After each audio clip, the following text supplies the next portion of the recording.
Let's mic news wrap. Let mic news wrap में अब सुनते हैं दिन भर की अहम खबरें सिर्फ 10 मिनट में। सबसे पहले हेडलाइन। नीट पेपर लीक के विरोध में दिल्ली के जंतर मंतर पर कॉकरोच जनता पार्टी का प्रदर्शन, सोनम वांगचुक और योगेंद्र यादव ने दिया समर्थन। लालू राबड़ी ने सुरक्षा में कथित कटौती के विरोध में सरकारी सुरक्षा लौटाई, विपक्ष ने उठाए सवाल। और भारत अफगानिस्तान एकमात्र क्रिकेट टेस्ट में शुभमन गिल और केएल राहुल के शतक से भारत ने पहले दिन बनाए 3 विकेट पर 368 रन। अब खबरें विस्तार से। नीट पेपर लीक समेत विभिन्न भर्ती और प्रतियोगी परीक्षाओं में कथित गड़बड़ियों के विरोध में कॉकरोच जनता पार्टी ने दिल्ली के जंतर मंतर पर प्रदर्शन किया। पार्टी के संस्थापक अभिजीत दीपके के नेतृत्व में हुए इस प्रदर्शन में बड़ी संख्या में छात्र, युवा, अभिभावक और अन्य नागरिक शामिल हुए। जंतर मंतर पहुंचकर अभिजीत दीपके ने कहा कि पिछले 5-10 दिन से लोग मुझसे पूछ रहे थे कि सोशल मीडिया पर पेज चलाकर क्या होगा। उन लोगों को कैमरा घुमाकर दिखा दीजिए कि जंतर मंतर पर कितने कॉकरोच घर से बाहर निकल कर आए हैं। उन्होंने दावा किया कि महज 1-2 दिन में हमारे साथ लाखों स्टूडेंट्स होंगे। ये कॉकरोच जनता पार्टी कोई योजनाबद्ध राजनीतिक पार्टी नहीं है, बल्कि हर उस छात्र की आवाज है जो सरकार से नाराज है। कब तक हम ऐसे डर में जिएंगे? एक बार इनको बता दो, हम इनकी डर की राजनीति से अब नहीं डरने वाले। नहीं डरेंगे, नहीं डरेंगे, नहीं डरेंगे, नहीं डरेंगे, नहीं डरेंगे। तुम्हारी राजनीति से हम नहीं डरेंगे।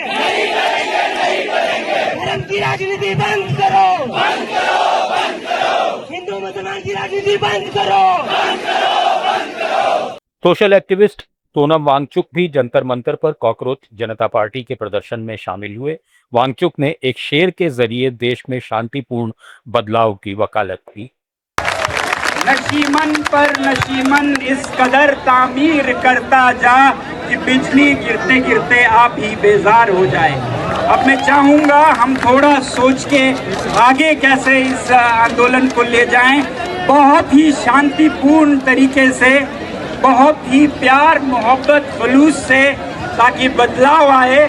और ये जो युवा बल है, ये फोर्स है, ये एक जेंटल फोर्स हो, ये एक डिस्ट्रक्टिव फोर्स नहीं हो, एक कंस्ट्रक्टिव फोर्स हो जो किसी भी देश को, किसी भी सरकार को और बेहतर बना सकती है। राजनीतिक विश्लेषक योगेंद्र यादव ने कॉकरोच जनता पार्टी के प्रदर्शन का समर्थन करते हुए कवि विनोद कुमार शुक्ल की कविता पढ़ी और कहा कि मैं कॉकरोच जनता पार्टी, उसके नेताओं और आप सबको नहीं जानता, लेकिन साथ चलना जानता हूं। हताशा से एक व्यक्ति बैठ गया था। व्यक्ति को मैं नहीं जानता था, हताशा को जानता था। आप सब लोगों को मैं नहीं जानता, लेकिन आपकी जो इमोशन है, जो फ्रस्ट्रेशन है, जो गुस्सा है, जो एस्पिरेशन है, उसे मैं जानता। कविता कहती है, मुझे वह नहीं जानता था, मेरे हाथ बढ़ाने को जानता था। हम दोनों साथ चले, दोनों एक दूसरे को नहीं जानते थे, साथ चलने को जानते थे। मैं कॉकरोच जनता पार्टी को नहीं जानता, उसके लीडर्स को नहीं जानता, आप सबको भी नहीं जानता, लेकिन साथ चलने को जानता। बिहार के पूर्व मुख्यमंत्रियों लालू प्रसाद यादव और राबड़ी देवी ने सुरक्षा में कथित कटौती के बाद अपनी पूरी सरकारी सुरक्षा वापस कर दी। पटना स्थित 10 सर्कुलर रोड आवास पर कोई भी पुलिसकर्मी या सुरक्षा गार्ड मौजूद नहीं दिखा, जिससे इस फैसले को लेकर राजनीतिक हलकों में चर्चा तेज हो गई है। आरजेडी नेता मृत्युंजय तिवारी ने इसे सस्ती और घटिया राजनीति करार देते हुए कहा कि लालू प्रसाद यादव और राबड़ी देवी जैसे वरिष्ठ नेताओं की सुरक्षा में कटौती गलत है। सुरक्षा में कमी इस बात को दर्शाता है कि सरकार कहीं न कहीं बदले की भावना से काम कर रही है और लालू प्रसाद जी ने, राबड़ी देवी जी ने, तेजस्वी यादव जी ने भी अपनी सारी सुरक्षा वापस कर दी है। सरकार के मुंह पर तमाचा मारा है, आईना दिखाया है। इस सुरक्षा का क्या मानक है? इससे घटिया कोई सियासत हो सकती है? तो ये इस सब जनता देख रही है। आज सारे सुरक्षा बलों को वापस कर दिया गया है, सरकार अपने सुरक्षा बलों को रखे अपने पास।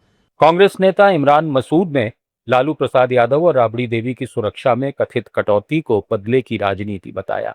उन्होंने कहा कि देश में इस तरह की राजनीति शुरू हो गई है जो देश हित में नहीं है। भारतीय जनता पार्टी के उम्मीदवारों तरुण चुघ और रजनीश अग्रवाल ने मध्य प्रदेश से राज्यसभा चुनाव के लिए अपने नामांकन पत्र दाखिल किए। दोनों उम्मीदवारों ने मुख्यमंत्री मोहन यादव और पार्टी के वरिष्ठ नेताओं की मौजूदगी में विधानसभा परिसर में पर्चे दाखिल किए और वहीं झारखंड में कांग्रेस उम्मीदवार प्रणव झा ने झारखंड विधानसभा पहुंचकर निर्वाचन पदाधिकारी से अपना नामांकन पत्र प्राप्त किया। इस दौरान कांग्रेस नेताओं और विधायकों ने एकजुटता का प्रदर्शन किया। नामांकन पत्र खरीदने के मौके पर बड़ी संख्या में पार्टी के विधायक और वरिष्ठ नेता मौजूद रहे।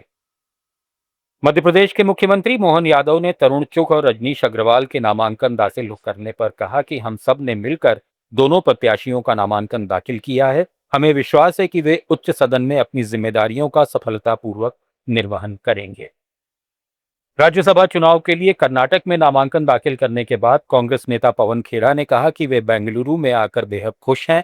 उन्होंने मीडिया से बातचीत में कहा कि हम अपनी बात लोगों तक पहुंचाते रहेंगे।